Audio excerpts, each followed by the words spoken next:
May dumating sa arena, ginanahan na sana ang LA Lakers. Napasubsob pa si D'Angelo Russell, may ibang goal yata si D'Lo. Aakyat na sana sa 7th spot ng Western Conference ang LA Lakers, kaso naipanalo ng Pelicans ang laban nila sa Phoenix Suns. Lakers versus Minnesota Timberwolves, wala si LeBron James at ang pumalit sa kanya sa starting lineup si Spencer Dinwiddie. Start the first quarter, Rudy Gobert, rare mid-range jump shot. Di na dumepensa si AD, kala niya magmimintes. Well, dikit ng laban sa opening quarter, nag-step up ang mga role players ng LA Lakers, Spencer Dinwiddie, Austin Reeves, and Rui Hachimura. Anthony Edwards and Naz Reid naman para sa Timberwolves 2-man game. Papatapos ang first quarter, Anthony Davis follow-up dunk pero nahagip ni Kyle Anderson ng mukha ni AD. Hindi magandang lagay ng mata ni Anthony Davis, pabalik ng bench 37-33. So far, lamang pa ang Lakers 4 points. Second quarter, napabuhat si Naz Reid para sa Timberwolves at nagtala ng 23 points sa first half, shooting 9 of 11 sa field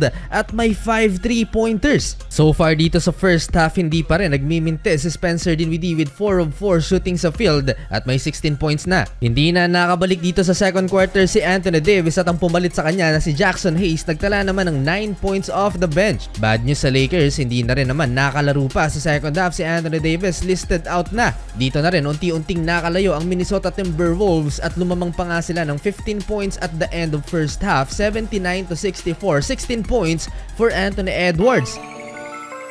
Crucial ang game na to for LA Lakers dahil pag natalo sila dito, babagsak ulit sa pang-siyam na pwesto sa standings. Kaya naman, kaabang-abang ang susunod na laban ng Lakers. Second half, gaganahan na nga kaya ang LA Lakers sa dumating na American rapper sa arena. Mukhang yun na nga ang nangyari dahil na beast mode itong si Jackson Hayes at naipasok ni Austin Reeves ang tres na to. Nag-mini run ng LA Lakers at naibaba na sa single digit ang lead ng Timberwolves. Magkakasunod na naging slam dunk ni Jackson Hayes na pasigaw-sigaw pa sa harapan ng American rapper na para bang nagpapasikat mga idol.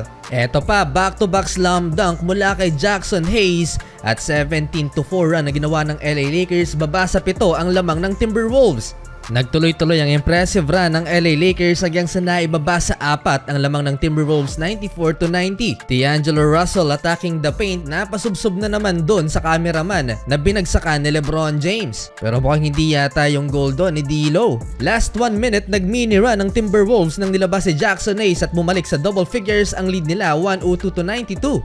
Mukhang hindi na ginanahan ng LA Lakers, balik mga idol sa 15 points ang hinahabol nila sa Timberwolves 115-100 sa last 6 minutes ng final quarter. Patuloy ang pananalasa ng rank number 2 team na Minnesota Timberwolves. Parang Thanasis Antetokounmpo lang kung mag-celebrate sa bench itong si Anthony Edwards. Down the stretch, malaki pa rin ang hinahabol ng LA Lakers, malaking kawalan si Anthony Davis. Sa huli mga idol, panalo ang Minnesota Timberwolves.